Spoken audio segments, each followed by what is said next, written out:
that the US naval fleet has moved into the Korean peninsula? Yes, inside North Korea, North Korea always brainwashed South Korea and America's enemy countries.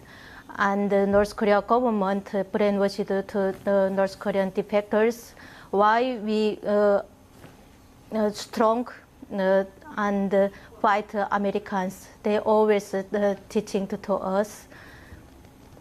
And how seriously do you think we should take North Korea's statement that it will defend itself by, quote, powerful force of arms? When I lived in North Korea, I believed that North Korea is the strongest country in our world, and why we get nuclear weapons and missiles. But nowadays, I understand that it is totally wrong, because that is not only America and South Korea problems. This is the world problems. Yeah. Okay. Jean, in terms of North Korea's nuclear program, we've seen obviously the testing of various weapons, but how advanced is it? So North Korea has made these nuclear devices small enough, and when their last test, they said they had standardized the miniaturization of these nuclear bombs, which means they may have made a number of them and may have a number of nuclear bombs at their disposal to continue testing. So aside from the threat of proliferation, not to mention a nuclear attack,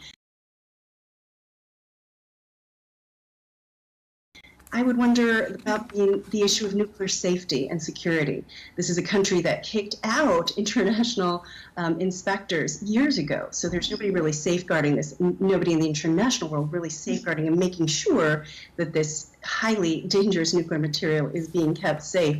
I just wanted to go back. Jian said something really interesting that I think is really important for us to remember, that these nuclear weapons are something that the regime wants their people to be proud of. This is a small, poor country, and these nuclear weapons command the world's attention. It's happening right now, and this is something that they can really parade to their people and tell their people to be proud of. So at a time when they don't have enough to eat, they have power shortages, this is something that they can rally around.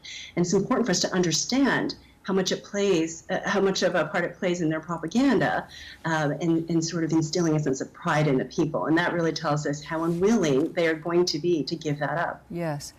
Ji-Hun Park, I mean, you said it was brainwashing, so people have no choice but to be proud of the nuclear developments in North Korea. Is that right? Yes, yeah. When I lived in North Korea, I lectured about the nuclear weapons. We learned about that, and the government teaching to us why we get the nuclear weapons.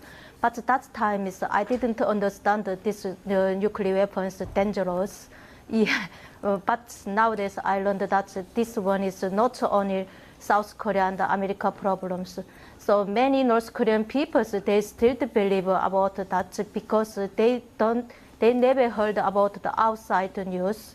And because in North Korea, it's just only one channel TV and one newspaper, and they writing on the news always about the propaganda issues, and they never write about why we don't use the nuclear weapons. Yeah, so many people, they still don't know that yet. Thank you very much, both of you. Ji-Hun Park in Salford and Jean H. Lee in Seoul.